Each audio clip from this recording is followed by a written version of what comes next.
The wine glass trembled between my fingers as I tried to steady my breathing. My ex-husband's voice cut through the elegant hum of Bellissima, the upscale Italian restaurant where I'd been working for just under 6 months. The crisp white tablecloth beneath my hands felt suddenly abrasive, my skin hypersensitive as anxiety coursed through my veins. Still waiting tables at 32, Emma? I'm not surprised. You always lacked ambition. Daniel's words sliced through me with practiced precision, the same cutting tone he'd perfected during our 5 years of marriage. I glanced at the blonde beside him, his new girlfriend, I presumed, who tittered behind manicured fingers. Her diamond bracelet caught the light, reminiscent of the jewelry Daniel had always promised me but never delivered. "Your usual table is ready, Mr. Winters," I managed, proud that my voice betrayed nothing of the humiliation burning inside me.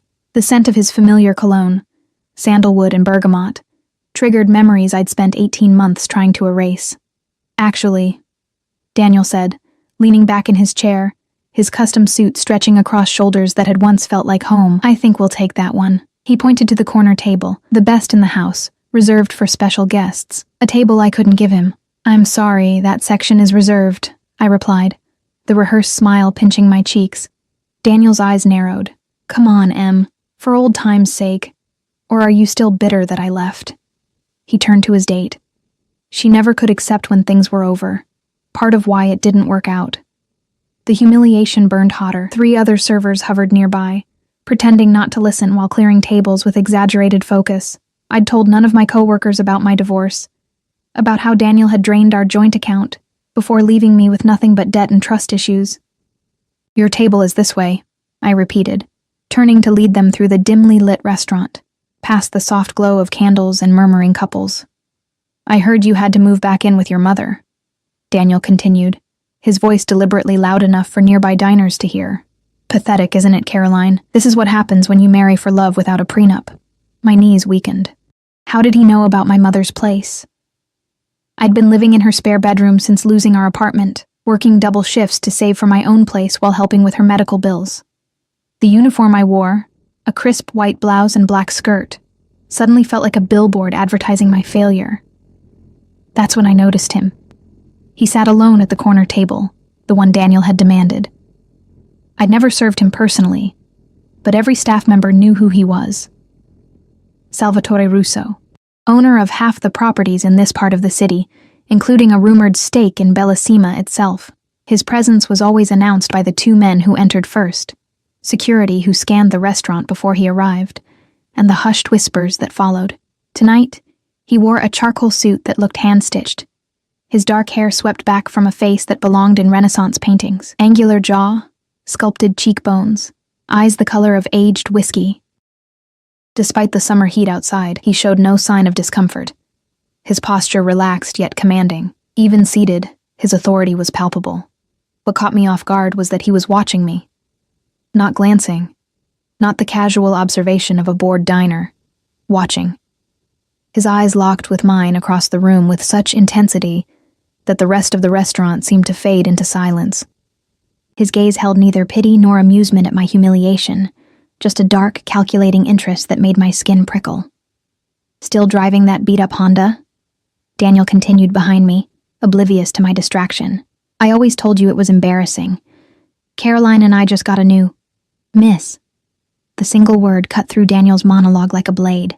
Salvatore Russo had raised 1 finger, not even his entire hand, and every server in the vicinity froze.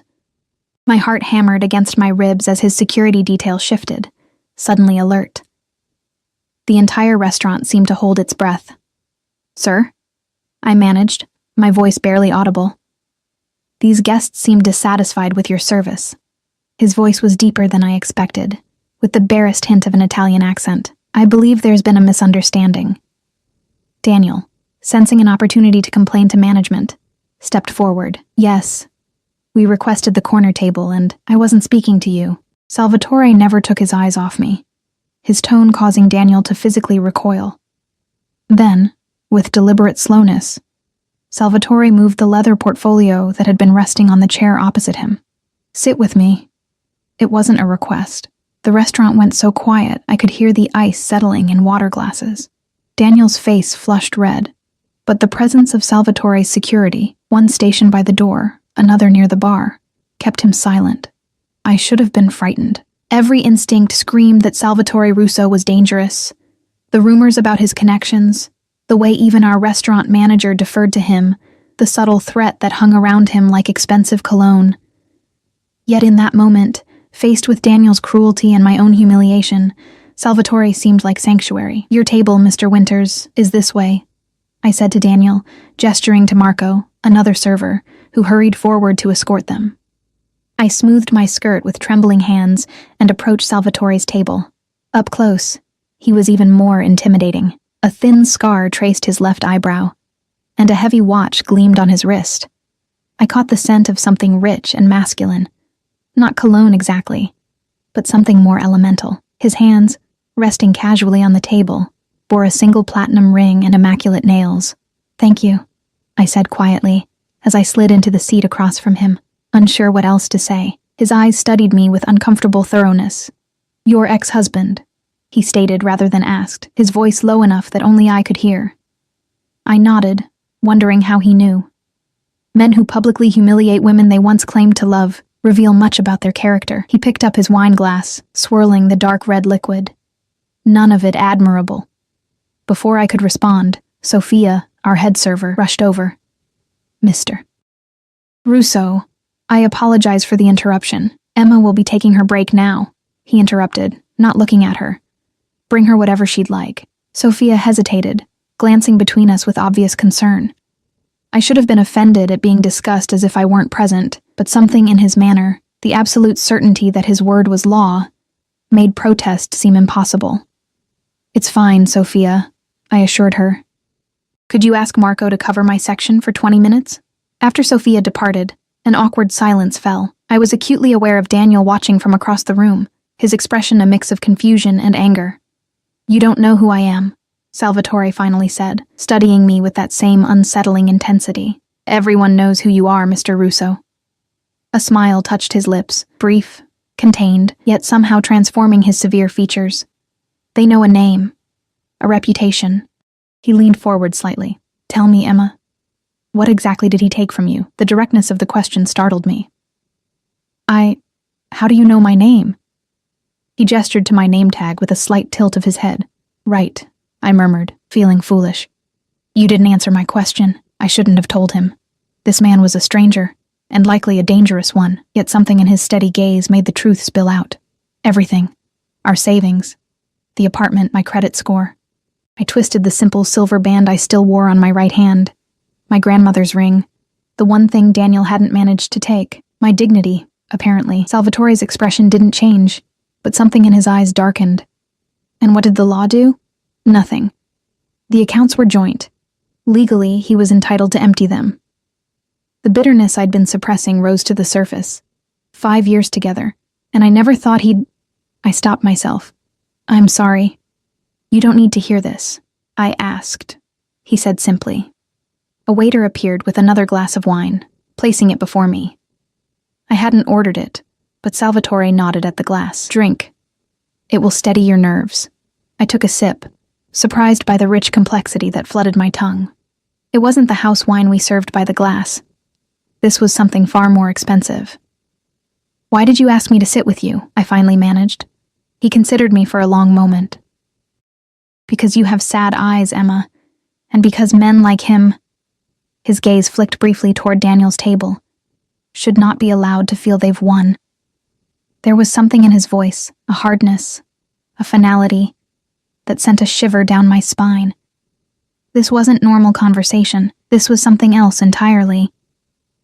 "You don't know me," I said softly. "I know enough." He checked his watch. Platinum, like his ring. "You remind me of someone I once knew. Someone who also trusted unwisely." Before I could ask what he meant, his phone buzzed. He glanced at it briefly, then placed it face down on the table. "I have a proposition for you, Emma." My body tensed immediately. I'd heard enough rumors about powerful men and vulnerable women to be wary. "I'm not that kind," he cut in, his voice suddenly cold. "Don't insult us both." Chastened, I nodded for him to continue. "I'm hosting a charity gala this Saturday at the Laurent Hotel. I find myself unexpectedly without a companion for the evening. His eyes held mine. "I would like you to accompany me." The request was so unexpected I nearly laughed. "Me? I'm a waitress." "You're a woman who has been wronged." He took a sip of his wine, watching me over the rim of his glass. "I dislike seeing injustice go uncorrected. And taking me to a gala corrects it how?" For the first time, something like genuine amusement crossed his features. "Your ex-husband works for Hayes Investment Group, does he not? Lawrence Hayes will be attending my gala, with all his senior employees." My breath caught. Daniel had recently been promoted to senior financial advisor at Hayes, a fact he'd made sure to mention on social media where he knew I would see it. "This is vengeance, then?" I asked, uncertain. "This is opportunity." Salvatore leaned forward, his voice dropping. "Show up in a dress that makes him regret every decision he's ever made. Let him see you on my arm. Let him wonder why, of all the women in this city, Salvatore Russo chose his discarded wife." The offer was tempting. So tempting my hands shook, the chance to show Daniel I wasn't broken, wasn't destitute and desperate as he believed. The petty, wounded part of me that had cried into my pillow for months wanted to say yes immediately. But the rational part knew better. "Why would you do this for a stranger?" I asked. His expression remained unreadable. "Perhaps I'm not as altruistic as I'm presenting. Perhaps I simply want the most interesting woman in the room on my arm." "I'm not interesting. I'm ordinary." "No," he said with such conviction I almost believed him. "You're surviving. There's nothing ordinary about that." From across the restaurant, I could feel Daniel's eyes boring into us, could sense his confusion and growing anger. In one unexpected moment, the power dynamic between us had shifted. "Say yes, Emma," Salvatore urged, his voice a velvet command. "Let me show you what it feels like to be valued." It was madness. Complete madness to consider going anywhere with this man. Yet as Daniel loudly ordered another bottle of champagne, as his date laughed at something surely at my expense, as my feet ached from a double shift that would barely cover my mother's medication this month, I found myself nodding. "Yes," I whispered, sealing my fate with a single word. "I'll go." Salvatore's smile was slow and satisfied, the look of a man who always got what he wanted. He reached into his jacket and withdrew a business card, sliding it across the table. "My driver will collect you at 7. Text this number your address and dress size." He stood in one fluid motion, straightening his already immaculate jacket. "Don't disappoint me, Emma." As he walked out, his security falling into step behind him, I clutched the heavy cardstock between my fingers. The restaurant resumed its normal rhythm, conversations rising again like the tide. Only I remained frozen, staring at the elegant black script on white cardstock. I'd just agreed to accompany one of the most dangerous men in the city to an event where I would face my ex-husband. All because of a moment of wounded pride and unexpected rescue. As I pocketed the card and stood to resume my shift, I caught Daniel's venomous gaze from across the room. For once, I didn't look away first. Whatever game Salvatore Russo was playing, I'd just become a willing piece on his board. And despite every warning bell ringing in my head, I couldn't bring myself to regret it. Not yet, anyway. The Laurent Hotel gleamed like a diamond against the night sky, its facade illuminated by strategically placed spotlights that highlighted the century-old architecture. I sat in the back of a sleek black Bentley, my fingers nervously smoothing the silk of a dress that cost more than 3 months of my rent. "We've arrived, Miss Bennett." The driver, a broad-shouldered man named Anton, who hadn't spoken more than 10 words during our 20-minute drive, glanced at me in the rearview mirror. His eyes betrayed nothing, but I sensed he was assessing me, perhaps wondering why his employer had sent him to collect a waitress from a modest apartment on the unfashionable side of town. "Thank you," I managed, my voice steadier than I felt. The dress had arrived yesterday in a box bearing the name of a designer I'd only seen in magazines, a deep emerald creation that hugged my body before cascading to the floor in liquid waves. With it came a pair of heels I'd spent hours practicing in, afraid of stumbling in front of Salvatore and his elite guests. No note accompanied these gifts, just a time and Anton's name. My mother had watched with worried eyes as I'd transformed myself in our small bathroom, applying makeup with trembling hands. "Emma, honey, are you sure about this?" she'd asked, leaning against the doorframe, her bathrobe belted tightly around her too thin frame. "Men like that, they're used to taking what they want. It's just one night, Mom," I'd assured her, brushing mascara onto my lashes. One night of pretending to be someone else. But as Anton opened my door and offered his hand, As the cool night air carried the scent of wealth and privilege to my nostrils, I wondered if one night would be enough, or too much. The hotel lobby bustled with beautiful people in exquisite clothing, all heading toward the grand ballroom where Salvatore's gala was being held. I followed Anton through the crowd, acutely aware of curious glances. Did I look as out of place as I felt? Could they sense the polyester uniform hanging in my closet at home? Anton led me to a private elevator, accessed with a key card. Mr. Russo is waiting upstairs, he informed me as the doors closed, sealing us in polished mahogany and brass. He had business to attend to before joining the main event. My heart stuttered. I'd assumed we would meet in the ballroom, surrounded by others. The idea of facing Salvatore alone, in some private suite, sent a fresh wave of anxiety through me. The elevator opened directly into a penthouse foyer. Anton gestured for me to step out, then remained behind as the doors closed. I stood frozen, taking in the opulence around me, the marble floors, the fresh orchids arranged in crystal vases, the floor-to-ceiling windows offering a panoramic view of the city lights. You're punctual. I appreciate that in a woman. I turned to find Salvatore watching me from the entrance to what appeared to be a living room.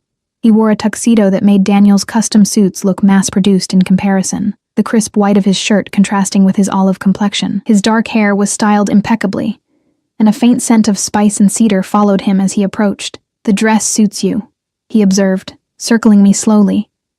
The weight of his gaze made my skin prickle, as though he were cataloging every detail of my appearance. "Turn around." It wasn't a request. I complied, completing a slow rotation, the dress whispering against the marble. "Perfect," he pronounced, coming to stand before me again. Up close, I noticed the faint lines around his eyes, the only indication he might be in his mid-30s rather than younger. "You clean up admirably, Emma Bennett." "Thank you for the dress," I said, finding my voice at last. "It's beautiful." "Beauty deserves beauty." He reached out, adjusting the thin strap on my shoulder with a casual intimacy that made me shiver. "Are you nervous?" "Yes," I admitted, seeing no point in lying. "I don't belong in this world." A smile played at the corners of his mouth. "Few do, by birth. The rest of us create our place in it." He stepped back, appraising me once more. "You haven't asked what this charity event is for." The realization made me flush. I'd been so consumed with thoughts of Daniel, with the fantasy of walking into that ballroom on Salvatore's arm, that I hadn't considered the actual purpose of the evening. "I'm sorry. What cause are we supporting tonight?" "Children's oncology research." Something flickered in his eyes, a shadow quickly suppressed. "My mother died of cancer when I was 13. It was not a gentle passing." The unexpected personal revelation caught me off guard. This wasn't the practiced charm of a man seducing a vulnerable woman. There was a rawness to his admission that felt genuine. "I'm sorry," I said softly. "My mother has been battling lymphoma for 2 years. It's why I moved back home. To help with her care." Salvatore's expression shifted subtly. "Then you understand better than most why tonight matters." He offered his arm. "Shall we? I believe your ex-husband has already arrived downstairs." My stomach tightened at the mention of Daniel. "How do you know so much about him, about me?" "Information is currency, Emma. I make it my business to be wealthy in all forms." He guided me toward the elevator. "Tonight, you are my guest, my companion. That means every eye will be on you, assessing your worth because you're on my arm." "That's a lot of pressure," I murmured. "Pressure creates diamonds." The elevator doors opened at his approach. "Remember that you're the most valuable thing in the room tonight. Because I'm with you?" I asked, stepping inside. His eyes met mine in the mirrored wall. "Because I chose you when I could have chosen anyone." The descent to the ballroom was swift, but the weight of his words lingered. This wasn't just about showing Daniel I had moved on. This was about being claimed by someone powerful enough to make others take notice. As the doors opened, revealing the glittering ballroom beyond, Salvatore's hand settled at the small of my back, a touch both proprietary and steadying. Crystal chandeliers cast golden light over tables draped in white linen, while a string quartet played softly from a raised platform. Champagne flowed freely, carried on trays by servers in attire similar to what I wore at Bellissima. "Mr. Russo." A distinguished older gentleman approached immediately, hand extended. An exquisite event, as always. "Senator," Salvatore acknowledged, shaking the man's hand. "May I introduce Emma Bennett, my companion for the evening?" The senator turned to me with rehearsed charm, but I caught the flicker of curiosity in his eyes. I was an unknown quantity in a room where everyone was accounted for. "A pleasure, Miss Bennett. How did you and Salvatore meet?" Before I could fumble a response, Salvatore smoothly interjected. "Emma works at Bellissima. She caught my attention with her resilience in difficult circumstances." The truth, presented in such a way that it sounded like a fairy tale, rather than the reality of a waitress being rescued from humiliation. "Resilience is an undervalued quality," the senator agreed, though his expression suggested he found the story quaint rather than impressive. As Salvatore guided me deeper into the ballroom, more introductions followed. Business owners, politicians, old money families, all greeting Salvatore with respect tinged with caution. I smiled and nodded, hyper-aware that I was being assessed and likely found wanting. Then I saw him. Daniel stood near the bar, champagne flute in hand, laughing with colleagues. He wore a new tuxedo. I could tell from the way he kept adjusting the cuffs, always preening in new clothes, and had gotten a haircut since I'd seen him at the restaurant. The blonde wasn't with him tonight. Instead, he was surrounded by men in similar suits, all bearing the confident air of those who handled other people's money. "Ah," Salvatore murmured, following my gaze. "There he is." His hand at my back pressed slightly firmer. "Ready to make him regret his life choices, Emma?" I wasn't ready, not at all. But I nodded anyway, straightening my posture as Salvatore led me directly toward the group. Daniel's back was to us, giving me precious seconds to compose myself. "Lawrence?" Salvatore greeted a silver-haired man I recognized from Hayes Investment Group's website. "I trust you've brought me good news about those property acquisitions?" Lawrence Hayes turned, his face lighting with recognition and something like wariness. "Salvatore, of course the paperwork is nearly complete. Just a few more signatures," and he broke off, noticing me. "I don't believe I've had the pleasure." "Emma Bennett," Salvatore introduced me, his arm now sliding possessively around my waist. "Emma, this is Lawrence Hayes, CEO of Hayes Investment Group. They handle some of my more conventional investments." At the sound of my name, Daniel turned. The shock that registered on his face was everything I'd imagined and more. His eyes widening, champagne sloshing dangerously close to the rim of his glass. I watched the progression of emotions. Disbelief, confusion, then the slow dawn of realization as he looked between me and Salvatore. "Emma," he managed, his voice strangled. "What are you doing here?" Salvatore's fingers tightened fractionally on my waist. "You know my companion, Daniel?" His tone was pleasant, but something dangerous lurked beneath. Daniel's Adam's apple bobbed as he swallowed. She's my ex-wife." Lawrence Hayes looked between us with sudden interest. "Is that so?" "Small world." "Very small," Salvatore agreed. "Daniel was just in Bellissima the other night. Weren't you, Daniel? Though you seemed less than pleased with the service." The color drained from Daniel's face. He knew, they all knew, who Salvatore Russo was, what he represented. The room's atmosphere had shifted subtly, the other men from Hayes stepping back slightly as if to disassociate themselves. "A misunderstanding," Daniel stammered. "The restaurant was busy, and yet I found the service exceptional." Salvatore cut in smoothly.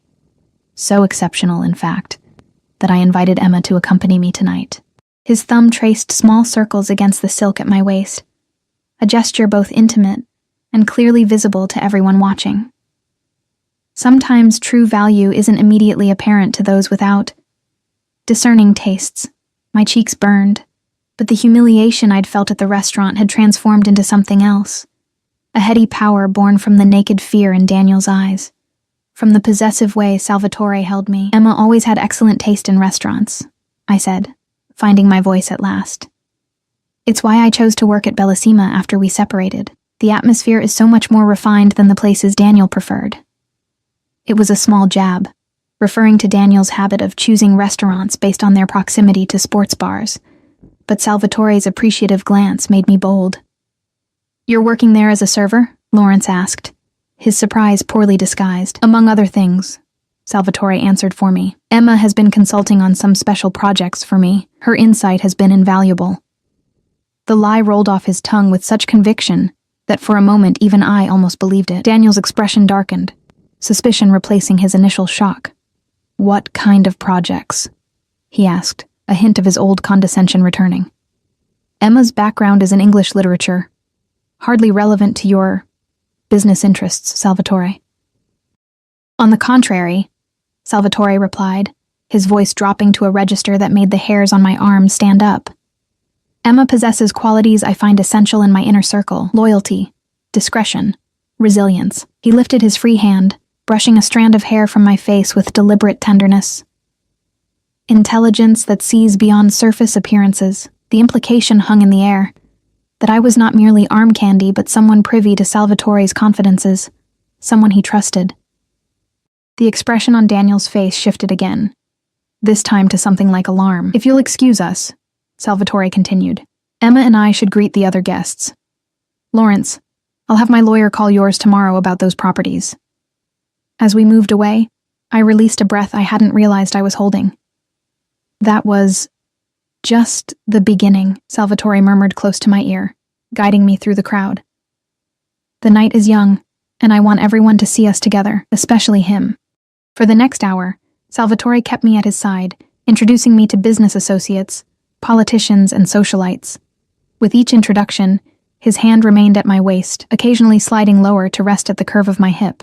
He ensured my champagne glass was never empty, that I was included in every conversation, that all eyes, especially Daniel's, followed our progress around the room. It was intoxicating, being the chosen one of the most powerful man present. I found myself standing straighter, speaking more confidently, even as I remained acutely aware of the fantasy we were creating.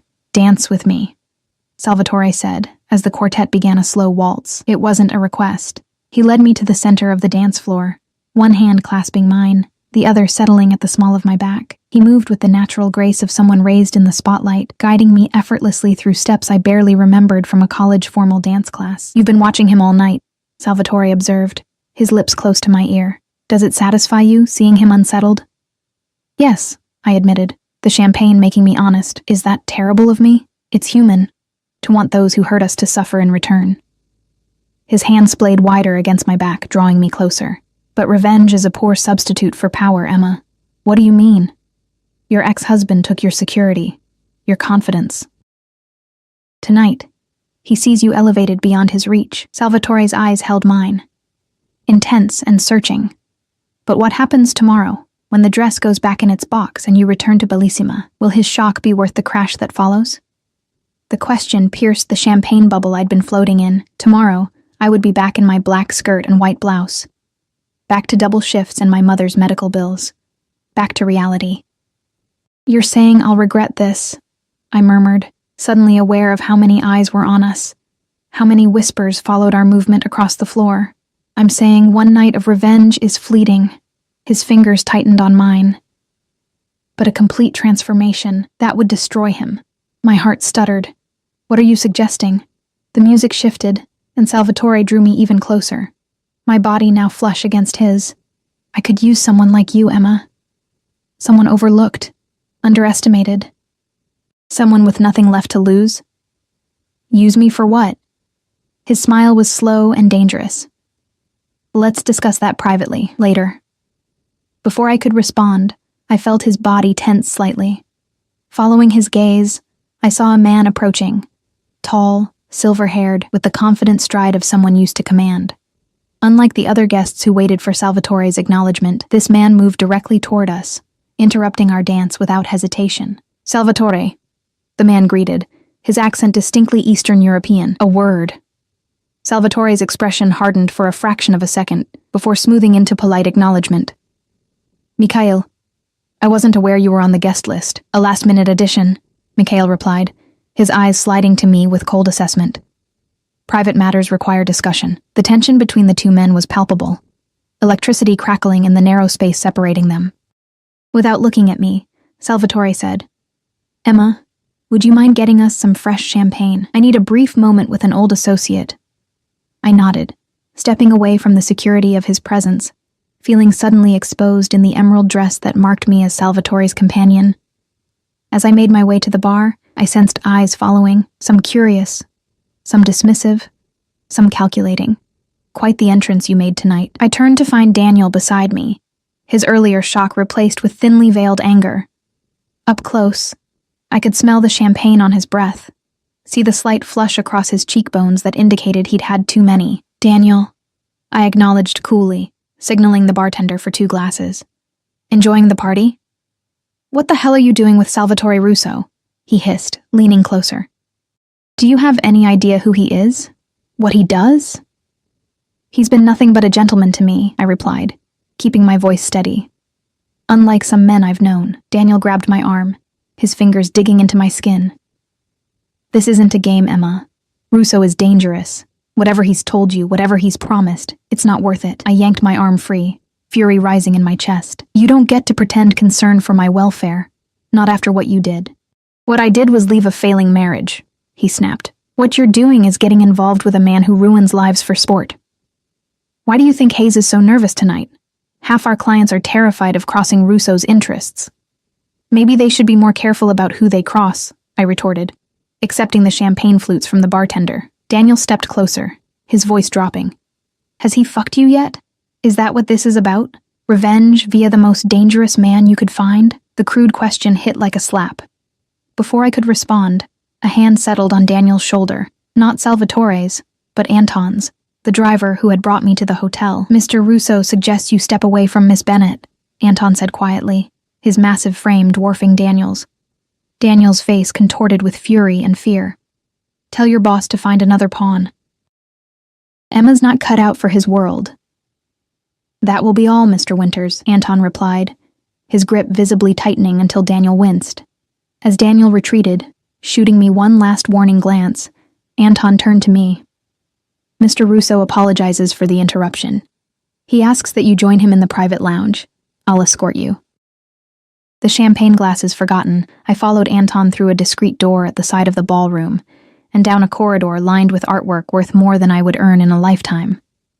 We stopped at a heavy wooden door guarded by 2 men who nodded to Anton and stepped aside. The room beyond was intimate, leather sofas arranged around a low table, a fire burning in a marble hearth despite the warm evening. Salvatore stood alone by the window, silhouetted against the city lights, a tumbler of amber liquid in his hand. "Leave us," he instructed Anton without turning. The door closed with a soft click, sealing us in private luxury. "Your ex-husband accosted you at the bar," Salvatore said, still facing the window. It wasn't a question. "You saw?" I asked, suddenly conscious of how he seemed to know everything that happened around him. "I see everything concerning you, Emma." He turned then, his expression unreadable. "Did he frighten you?" "No," I answered truthfully. "He tried to warn me about you." Salvatore's laugh was soft and without humor. "How noble of him. And what terrible things did he say?" I hesitated, uncertain how to navigate these waters. "He implied your business interests aren't entirely legitimate. And do you believe him?" Salvatore moved closer, stopping when barely a foot separated us. His presence seemed to fill the room, making it difficult to think clearly. "I believe everyone in that ballroom fears you," I said carefully. "And yet they court your favor. Fear and respect are close cousins." He reached out, his fingers tracing the line of my jaw with feather-light precision, sometimes indistinguishable. I should have stepped back, should have thanked him for the evening and asked to be taken home. Instead, I remained frozen, mesmerized by the danger and possibility he represented. "What did you mean before?"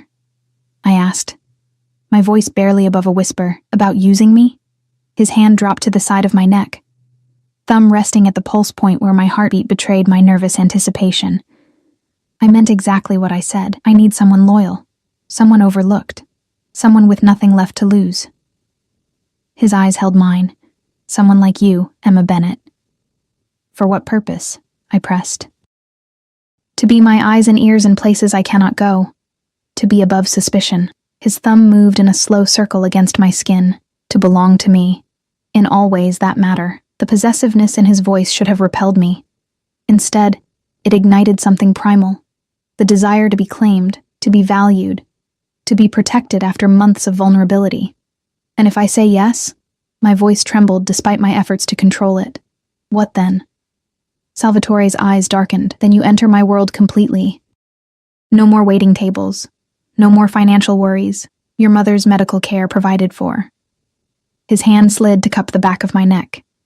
In return, you are mine. Exclusively mine. A kept woman, I breathed, the words both thrilling and terrifying. A partner, he corrected. I have mistresses, Emma. What I need is someone I can trust. The blunt honesty caught me off guard. Why me? You could have anyone. Because you have sad eyes, but you haven't surrendered. Because you serve champagne to men who don't deserve to breathe the same air as you, yet you do it with dignity. His gaze burned into mine, because from the moment I saw him humiliate you, I wanted to possess what he was foolish enough to discard. It was a confession of obsession, not love, a dangerous proposition from a dangerous man. Yet as the fire crackled, and the muffled sounds of the gala continued beyond the door, I found myself weighing not whether to accept, but what I would become if I did. I need to think, I whispered. Salvatore nodded once, releasing me. You have until tomorrow night. I'll send Anton for your answer. He moved back to the window, dismissal clear in his posture. For tonight, we return to our performance. Your ex-husband should leave with no doubt about who you belong to now. As if summoned by those words, Anton appeared at the door, ready to escort me back to the ballroom and the fantasy we had crafted for public consumption. One more night of pretending before I had to decide whether to make the fantasy permanent. And as Salvatore offered his arm once more, as we stepped back into the glittering crowd with his hand possessively at my waist, I caught Daniel watching us with naked fear in his eyes. Fear not for himself, I realized with sudden clarity, but for me. The morning after the gala, I awoke to sunlight filtering through thin curtains and the distant sound of my mother's television in the living room. For a moment, I lay still, the emerald dress hanging on my closet door, the only evidence that last night hadn't been a dream. My phone buzzed on the nightstand, a text from an unknown number. Your decision, 8 p.m. tonight. Simple, direct, leaving no room for negotiation or delay. I pressed the phone to my chest, memories flooding back, Salvatore's hand at my waist, the fear in Daniel's eyes, the promise of a life where financial worries wouldn't consume my every waking moment, where my mother's medical care would be guaranteed, where I would belong to someone powerful enough to remake my world. Emma? My mother's soft knock preceded her appearance in the doorway. She looked paler this morning, the treatments taking their toll. How was your evening with the mysterious Mr. Russo? I sat up, trying to arrange my thoughts into something that wouldn't worry her. It was interesting, opulent. She studied me with the perceptiveness that illness had only sharpened. And dangerous, I imagine. She moved to sit at the edge of my bed, her bathrobe hanging loosely on her thinning frame. You had that look when you came home last night. The same look you had before you ran off to marry Daniel. This isn't like that, I protested, though I wasn't entirely convinced myself. No, she agreed, surprising me. It's worse. Men like Salvatore Russo don't pursue waitresses for their conversation, Emma. She took my hand, her fingers cool against my skin. Whatever he's offering, remember there will be a price. If only she knew how right she was, and how tempted I was to pay it. I have to get ready for work, I said, slipping from beneath the covers. My shift at Bellissima started at noon, giving me precious little time to process everything before facing the real world again. My mother nodded, rising slowly. Just promise me you'll be careful. I can't lose you too. The words hit like a physical blow. After my father's death 3 years ago, and her diagnosis shortly after, we had only each other. My decision wouldn't affect just me. I promise, I whispered, knowing it might be a promise I couldn't keep. Bellissima was quiet for a Tuesday lunch service, the dining room half empty as I moved between tables with practiced efficiency. My uniform felt strange after the silk and luxury of last night, the orthopedic shoes a jarring contrast to the designer heels Salvatore had provided. Table 7 is asking for you specifically, Sophia told me during a lull, curiosity evident in her expression. A Mr. Hayes. My stomach dropped. Lawrence Hayes, Daniel's boss. I smoothed my apron with trembling hands and made my way to the corner table where the silver-haired executive sat alone, examining the wine list with studied casualness. "Mr. Hayes," I greeted him, professional smile firmly in place. "Welcome to Bellissima." He looked up, assessing me with new interest. Without the emerald dress and Salvatore's arm around my waist, I was just another server, yet he'd sought me out deliberately. "Miss Bennett, thank you for taking my table." He closed the menu, his manner direct. "I'll have the grilled salmon and a glass of whatever white wine you recommend. But first, I'd appreciate a moment of your time." I glanced around the half-empty restaurant. "Of course." He gestured to the chair opposite him. "Please, sit." It was inappropriate. Servers didn't sit with customers, but refusing seemed unwise. I perched on the edge of the seat, hands folded in my lap. "I'll be direct," Hayes said, leaning forward. "Your presence with Salvatore Russo last night raised some concerns." "I don't see how my personal life concerns Hayes' investment group," I replied carefully. His smile was thin. Normally it wouldn't, but Daniel's reaction was noticeable. And given Salvatore's recent interest in acquiring properties our firm has stakes in, I can't help wondering about the timing. The implication was clear. He suspected I was being used to manipulate Daniel to get information about Hayes' investments. "Mr. Hayes, I was invited to the gala as Mr. Russo's companion. Nothing more." I maintained eye contact, refusing to be intimidated. If Daniel was uncomfortable seeing me there, that's unfortunate, but hardly my concern. Hayes studied me, searching for deception. "Daniel says you're not the type to get involved with someone like Russo, that you're too principled." A bitter laugh escaped before I could stop it. "Daniel emptied our joint accounts and left me with nothing but debt when he decided our marriage was inconvenient. His assessment of my principles is hardly reliable."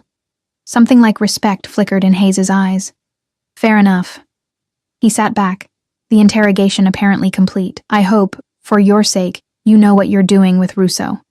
He isn't known for his forgiving nature when crossed." The warning hung between us as I rose. "I'll put your order in right away, Mr. Hayes." As I walked back to the kitchen, my phone vibrated in my pocket. Another text from the unknown number. "Your mother's appointment has been moved to Dr. Kessler at Memorial. Car, waiting outside." I froze, pulse racing. My mother had an oncology appointment this afternoon, at the county hospital, with a doctor we'd waited 3 months to see. Dr. Kessler was the city's leading oncologist, with a closed practice and a waiting list years long, and Salvatore had already arranged it, before I'd even given him my answer.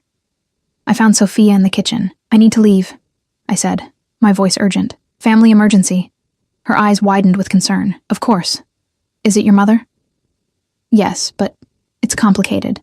I'll explain later." I was already untying my apron, reaching for my bag in the staff room. Minutes later, I burst through Bellissima's front doors to find a black sedan idling at the curb. The driver, not Anton this time, but a woman with a severe bob and perfect posture, opened the rear door without a word. "Who are you?" I demanded, not moving toward the car. "Maria. I work for Mr. Russo." Her voice was clipped, professional. "Your mother is already in the car. We're going to be late for her appointment if we don't leave now." Sure enough, I could see my mother's confused face peering from the back seat. I approached cautiously, opening the door wider. "Emma, what's happening?" she asked as I slid in beside her. "This woman showed up saying my doctor appointment was changed. I tried to call you, but it's all right," I assured her, taking her hand as the car pulled away from the curb.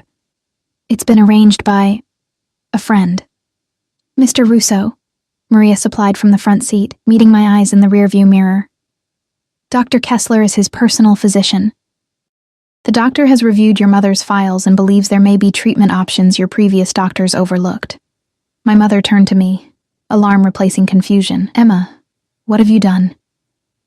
"Nothing," I said quickly. "Not yet.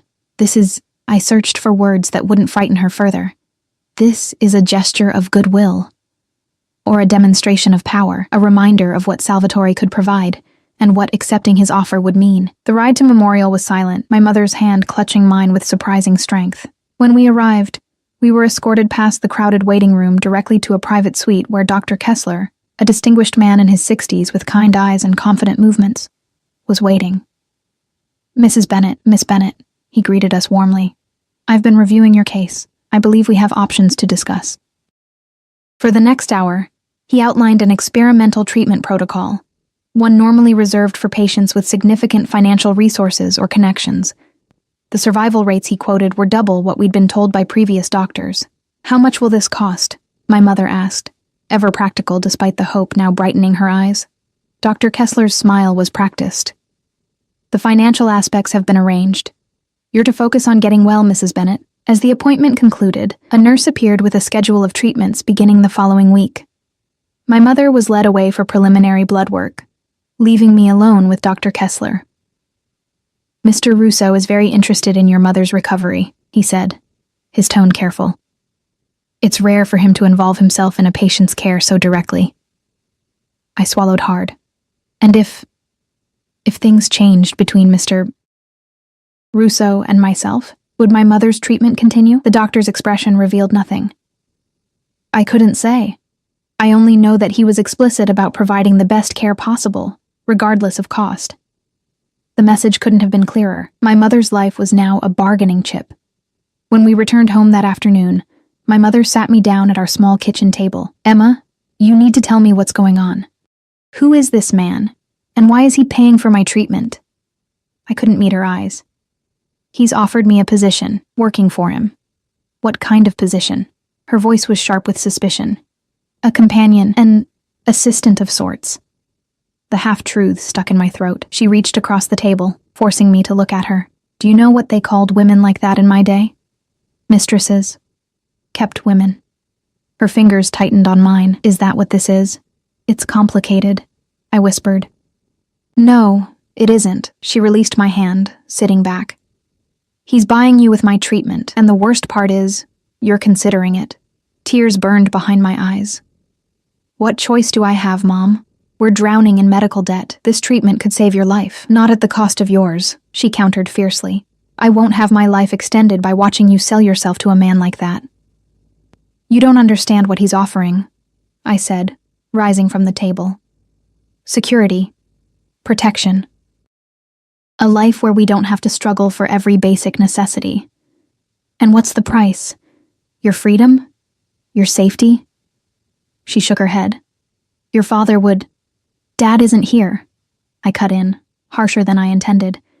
"He left us with nothing but memories and an insurance policy that barely covered the funeral costs. I'm trying to be practical." The hurt in her eyes made me instantly regret my words.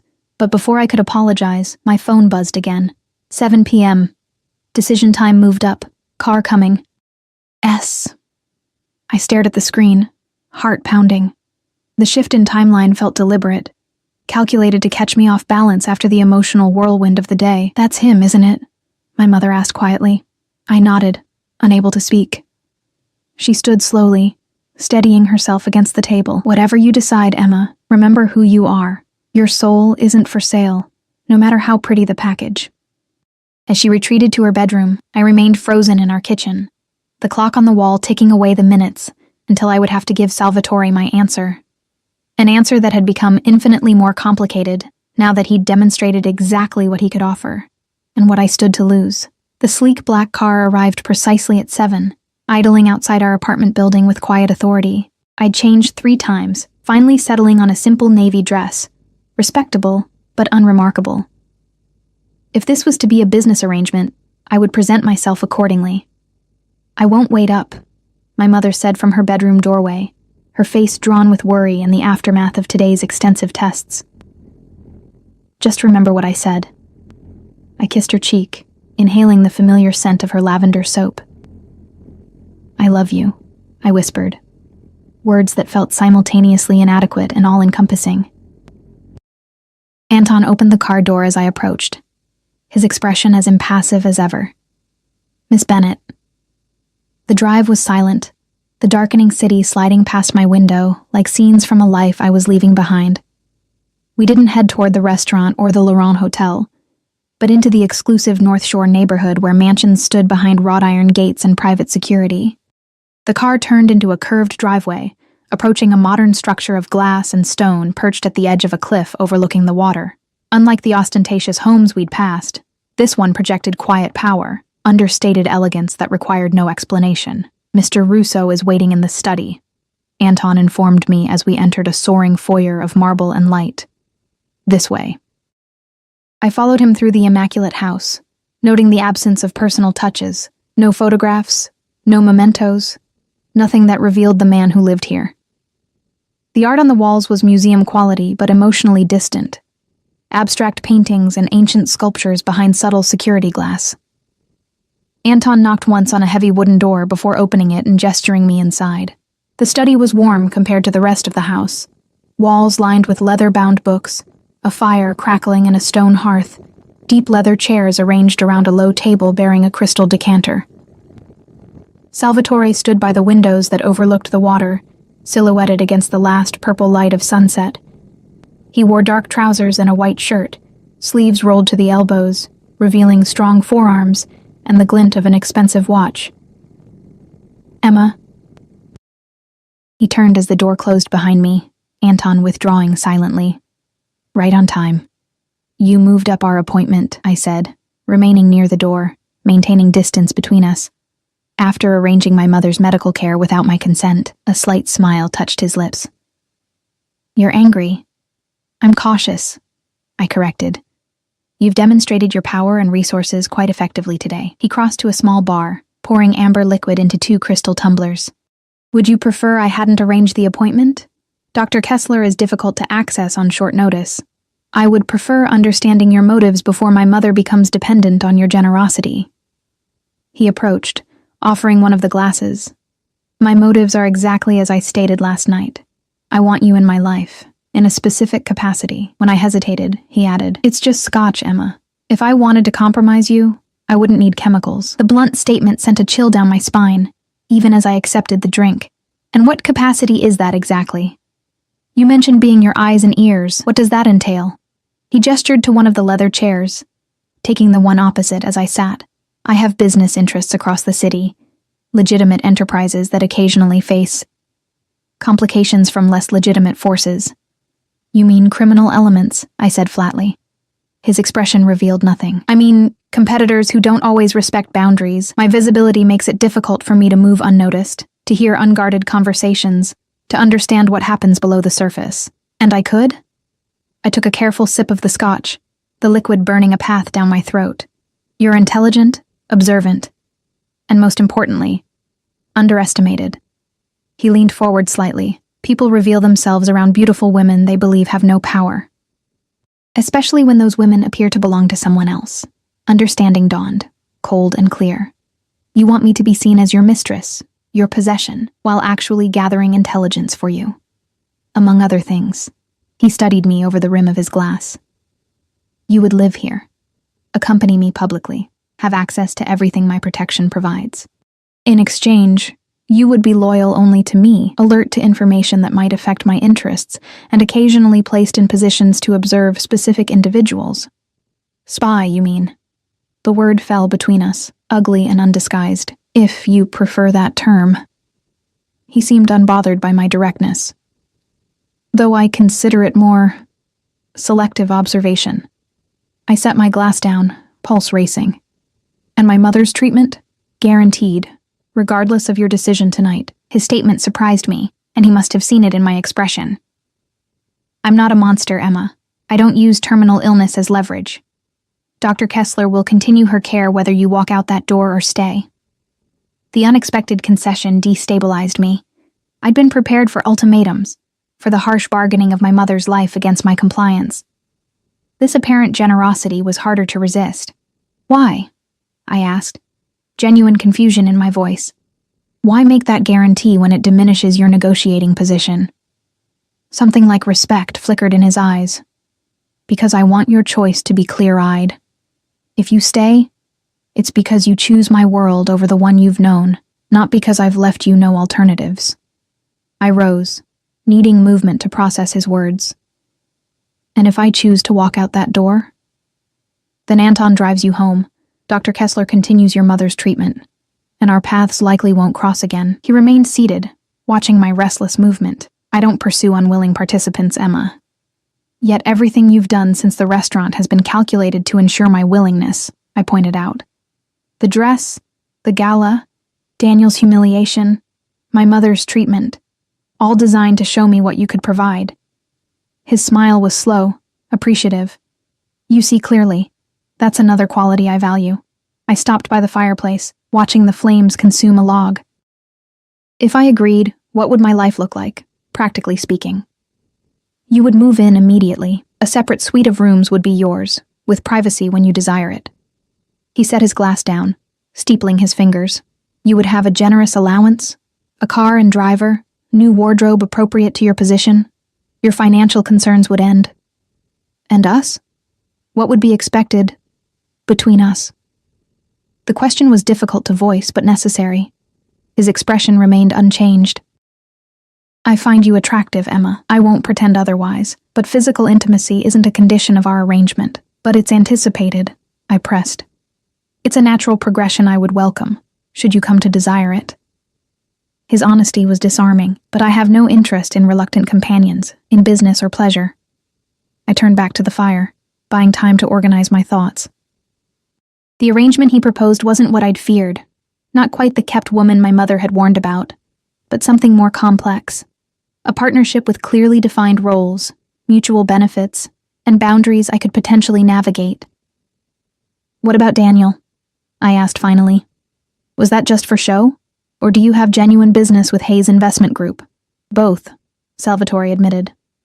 Hayes manages several legitimate property investments for me. Your ex-husband's position there was coincidental, a detail that became useful when I saw how he treated you at Bellissima. The casual admission that our initial meeting had been genuine, not some orchestrated encounter, somehow made the entire situation more believable. How would I explain this to my mother? I asked, the practical question revealing my shifting consideration. She already suspects the worst. Salvatore rose, moving to stand near me by the fire. Tell her I've offered you a position as my personal assistant and social coordinator. It's close enough to the truth and explains the benefits you'll receive. I looked up at him, searching his face for deception, and when she asks why you chose me, of all people, tell her I value loyalty and discretion above experience, that I saw how you handled adversity with dignity. His gaze held mine, unnervingly direct, that I believe in investing in people others have undervalued. The words resonated more deeply than I wanted to admit. After months of feeling worthless, discarded, the recognition of value, even from someone like Salvatore, was powerfully seductive. I'd want to see her regularly, I stipulated, not just during treatments, and if she objected strongly to this arrangement, I'd need to reconsider. He nodded once. Reasonable terms. Family loyalty is something I understand. I took a deep breath, weighing everything. The security he offered against the unknown risks, my current struggles against an uncertain future in his world. I have conditions of my own. Interest flickered in his eyes. I'm listening. I won't do anything illegal, I stated firmly. I'll observe, report what I hear, accompany you as needed, but I won't be involved in anything that could result in criminal charges. Understood. I want everything in writing, I continued. The terms of my employment, my mother's medical care, the financial arrangements. A contract that protects us both. He smiled slightly. You're negotiating. Good. And I want a clear exit clause, I finished. If at any point this arrangement becomes untenable, I need to know I can leave safely, with enough resources to support myself and my mother's continued care. Salvatore studied me for a long moment. You've given this considerable thought. I've had to learn to be practical, I replied. Daniel taught me that much, at least. He extended his hand. We have a preliminary agreement, then. My lawyer will draw up the paperwork tomorrow. I looked at his offered hand, understanding that this was a turning point from which there would be no easy return. Taking it meant stepping into his world, a world of power, protection, and undeniable danger. One last thing, I said, not yet taking his hand. I need to know why me, truly. Not the flattering version, but the real reason. Something shifted in his expression. A momentary glimpse behind the controlled facade. Because when I saw him humiliate you, I recognized someone surviving despite betrayal.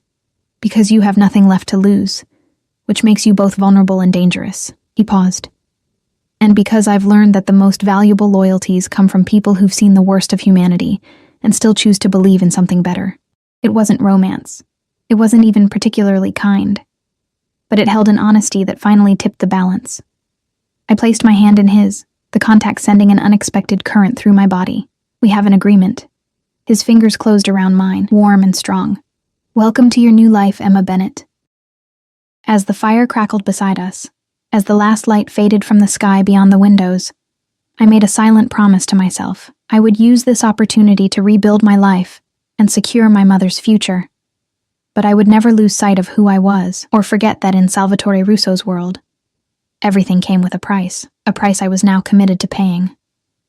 3 months passed with the speed of a fever dream.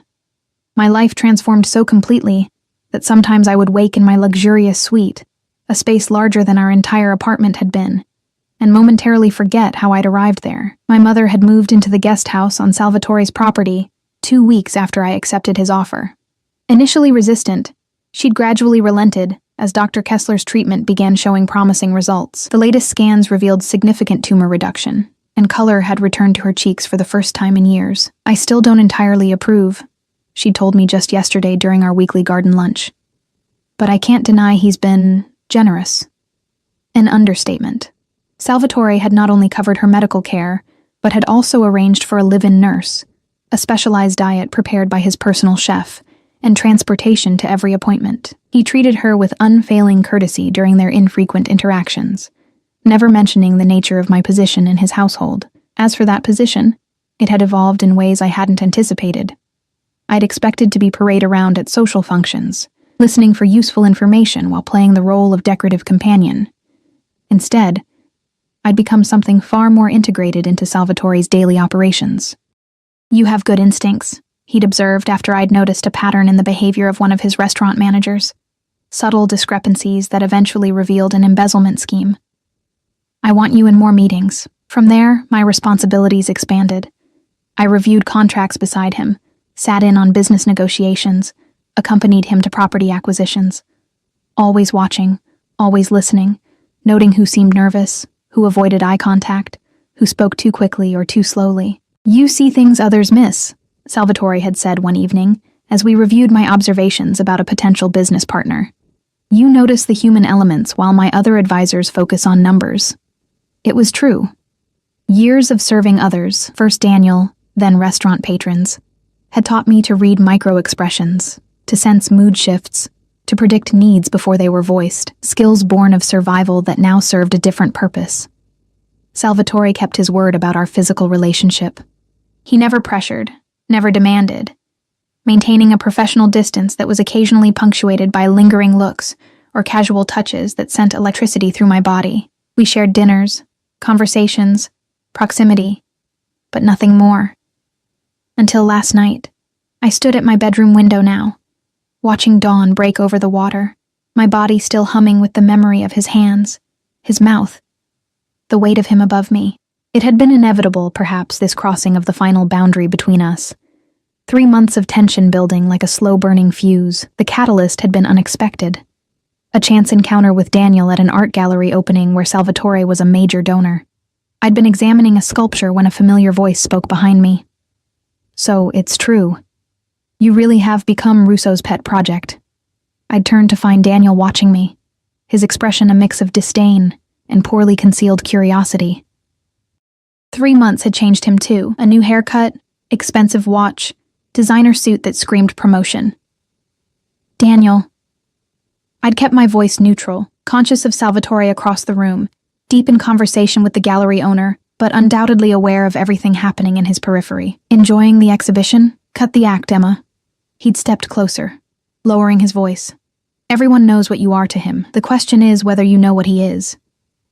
I'd smiled, the poised, enigmatic expression I'd perfected during my time with Salvatore. I know exactly who he is. The better question is whether you know who I've become. Something in my tone had made him step back slightly. Hayes is considering pulling our investments from Russo's projects. There are rumors. Careful, Daniel.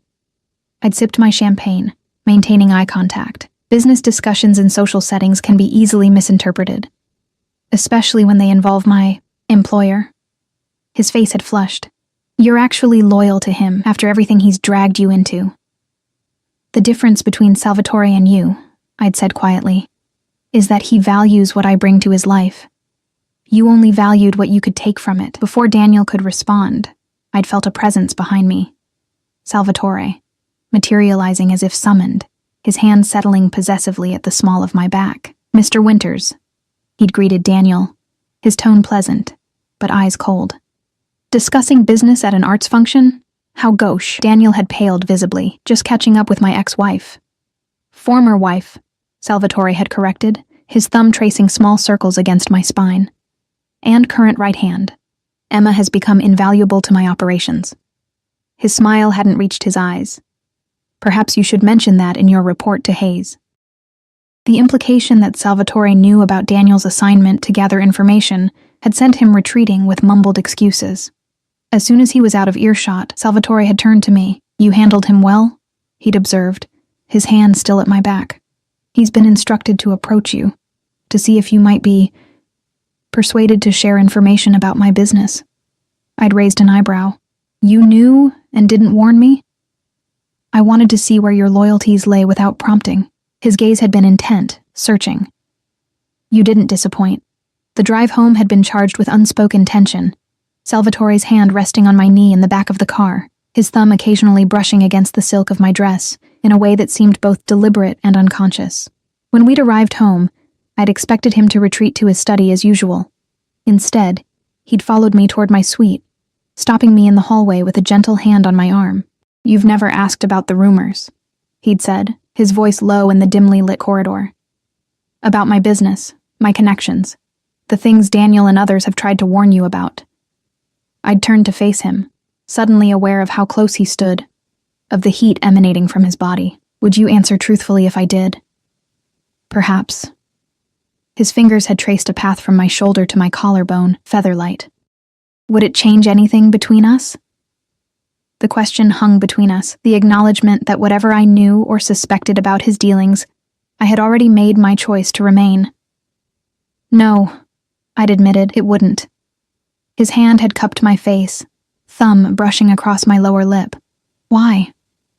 Because you've kept every promise you've made to me, I'd whispered. Because my mother is getting better, because you've given me purpose when I had none. Not love, then, he'd said, his voice neutral. Not love, I'd agreed. Something more complicated.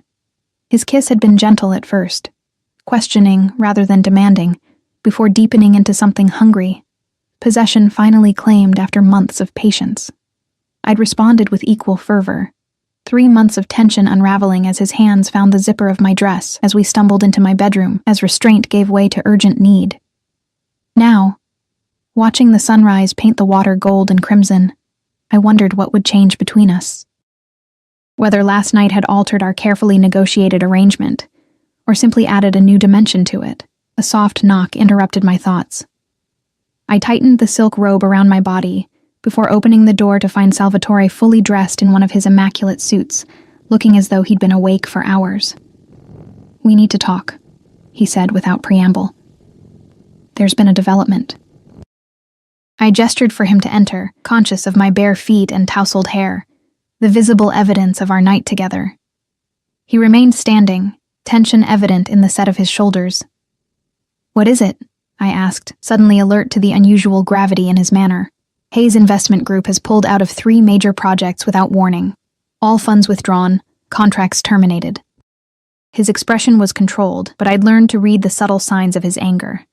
The tightness around his eyes, the barely perceptible muscle working in his jaw. Daniel, I breathed, understanding instantly. Last night at the gallery was likely his final attempt to extract information before Hayes made their move. Salvatore's hands slid into his pockets, a gesture I'd come to recognize as him physically restraining his temper. The timing is too convenient to be coincidental. A cold weight settled in my stomach. You think I said something? That I leaked information? His eyes met mine, searching. Did you? No. The single word emerged forceful, hurt that he would even question it. I've been loyal to you from the moment I accepted your offer. You know that. Something in his posture eased slightly. I needed to hear you say it. You didn't trust my answer to Daniel last night? Or what happened between us after? The hurt deepened, sharpened. Salvatore moved closer, his hand lifting to brush a strand of hair from my face. Trust is a luxury in my position, Emma. Even with those closest to me, the candid admission stung, but I understood it. In the months I'd spent in his world, I'd seen how isolated his position truly was. How everyone wanted something from him, how every relationship was transactional at its core, including ours. What happens now? I asked, stepping back from his touch. Needing distance to think clearly. I need to know what Hayes is planning. Their withdrawal jeopardizes developments already underway, properties with other investors involved. His eyes narrowed slightly. Your ex-husband is the common thread. Understanding dawned with sickening clarity. You want me to approach Daniel, to use our history to get information. You're the only one who could get close enough, Salvatore confirmed. He still watches you. I saw it last night. There's unfinished business there that we can leverage. Leverage. The word tasted bitter. Last night? Was that also leverage? A way to ensure my emotional investment before asking me to do this? His expression hardened. Don't insult us both, Emma. What happened between us was inevitable from the moment you sat at my table at Bellissima. But yes, the timing is advantageous. The cold calculation behind his admission should have repelled me. Instead, I found myself appreciating the honesty, however brutal. Salvatore had never pretended to be anything other than what he was. A man who seized opportunities, who turned every situation to his advantage. If I refuse? I asked, already knowing the answer. Then I find another way. He maintained eye contact, unflinching. Your mother's care continues regardless. Our arrangement stands, but my trust in your commitment would be diminished. 3 months ago, I might have recoiled from such manipulation. Now I recognized it as the currency of his world, our world. Trust was earned through action, loyalty through sacrifice. What exactly do you need me to do? I asked. Decision already made. Relief flickered briefly across his features before the mask of control returned. Contact him. Suggest you have doubts, concerns about your position. Let him believe you might be persuaded to share information about my operations. You want me to play double agent, I clarified. Pretend to betray you in order to learn Hayes's plans. Yes. He moved to the window where I'd been standing, looking out at the water now bathed in morning light. It's dangerous, potentially. If he suspects your true purpose... The unfinished sentence hung between us, heavy with implication.